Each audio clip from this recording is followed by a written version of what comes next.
यदि आपके ओपीडी में 50 साल की लेडीज आके बोलती है कि डॉक्टर साहब हमारा कमर दर्द कर रहा है, हमारा सांस फूल रहा है और मुझे बुखार भी आ रहा है, तो उसका मैनेजमेंट क्या होगा? तो चलिए शुरू करते हैं। सबसे पहले हम मरीज का हिस्ट्री पूछेंगे। हिस्ट्री में क्या क्या पूछना होता है, हर हर टॉपिक में मैं आप लोगों को बताता हूं कि अगर आपके ओपीडी में अगर किसी भी प्रकार का मरीज आता है तो हिस्ट्री बहुत इंपॉर्टेंट होता है, बहुत जरूरी होता है। बिना हिस्ट्री का आप डायग्नोस बिल्कुल नहीं बना पाएंगे, तो इसलिए हिस्ट्री मस्ट होता है, इंपॉर्टेंट होता है। तो हिस्ट्री में आप पूछिए कि आपको फीवर लगातार तो नहीं हो रहा है, आपको खांसी, बलगम और सीने में दर्द जैसा शिकायत तो नहीं है। फिर उसके बाद पूछिए दादी कहीं आपका पेशाब जो है कि करने में जलन तो नहीं हो रहा है या आपके पेशाब का मात्रा बढ़ गया है। उसके बाद पूछिए कहीं आपका जो है कि वजन तो पहले से कम नहीं हुआ है। इसके बाद दोस्तों पूछिए आपको शुगर जैसी बीमारी, हाई ब्लड प्रेशर या अस्थमा जैसी शिकायत तो नहीं थी पहले।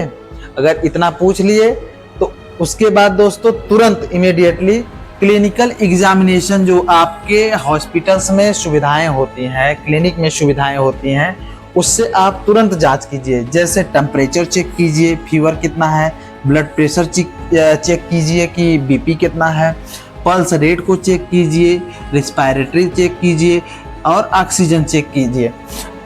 उसके बाद दोस्तों आप चेस्ट क्रेपिटेशन यानी स्टेथोस्कोप से आप चेस्ट में ये देखिए कि निमोनिया या सीओपीडी के लक्षण तो नहीं दिख रहे हैं। उसके बाद दोस्तों वीजिंग चेक कीजिए, अस्थमा और COPD chronic obstructive pulmonary disease जो होता है। उसके बाद दोस्तों बैक पेन का एग्जामिनेशन पूछिए, कहीं ऐसा तो नहीं कि आपको चोट कभी लगा हो या, तो ये चीज़ें होती है जो है क्लिनिकल एग्जामिनेशन। उसके बाद दोस्तों हम बात करेंगे कि डायग्नोस क्या बनेगा।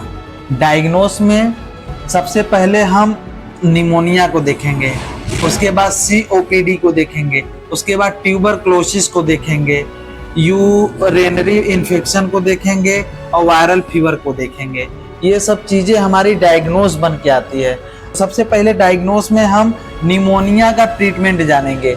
निमोनिया जो होता है वो क्या होता है, और निमोनिया अगर होता है, निमोनिया की अगर शिकायत होती है ऐसे लेडीज में जो आई हैं आपके ओपीडी में, तो उनके लिए सबसे मस्ट जो मेडिसिन होता है एमोक्सिसिलिन क्लेवुनेट 625 mg दिन में 2 बार बीडी चलाया जाता है, 7 दिनों के लिए दिया जाता है। उसके बाद दोस्तों अगर एलर्जी की भी शिकायत सामने अगर दिखे तब उसमें मोंटिलोकॉस्ट और लिवोसिट्रिजिन ये एचएस यानी रात में ये भी जो है कि 5 दिन चलाया जाता है। उसके बाद दोस्तों फीवर अगर है, फीवर जाहिर सी बात है, तो फीवर के लिए पैरासीटामॉल 650 mg SOS जरूरत पड़ने पर तीनों टाइम खिलाइए, सुबह, शाम और दोपहर। उसके बाद दोस्तों स्टीम इनहिलेशन दीजिए। अगर उस मरीज को कफ हो, कफ की शिकायत हो, खांसी आ रही हो। अब खांसी में 2 प्रकार का खांसी, मैंने इससे पहले वाले वीडियो में मैंने बताया था कि खांसी 2 प्रकार का होता है, तो खांसी को आइडेंटिफाई करेंगे। अगर ड्राई कफ है तो डेक्स्ट्रोमेथार्पन सिरप दीजिए। उसके बाद अगर वेट कफ में एम्ब्रोक्सेल या एलएस सिरप जो आता है वो चलाया जाता है।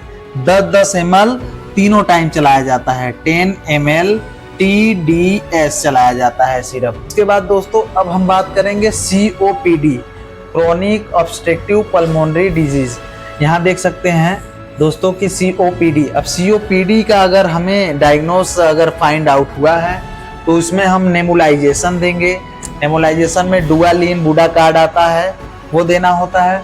उसके बाद टैबलेट आता है एजिथ्रोमाइसिन 500 mg का, ओडी चलाया जाता है, 3 से 5 दिन इसको चलाया जाता है दोस्तों। उसके बाद दोस्तों डेरिफाइलिन आता है 150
कॉन्शियसनेस, मतलब कि अगर बेहोशी हालत में अगर है तब उसको बड़े सेंटर में भेज देना चाहिए। सीवियर चेस्ट पेन तब उसको बड़े सेंटर में भेज देना चाहिए।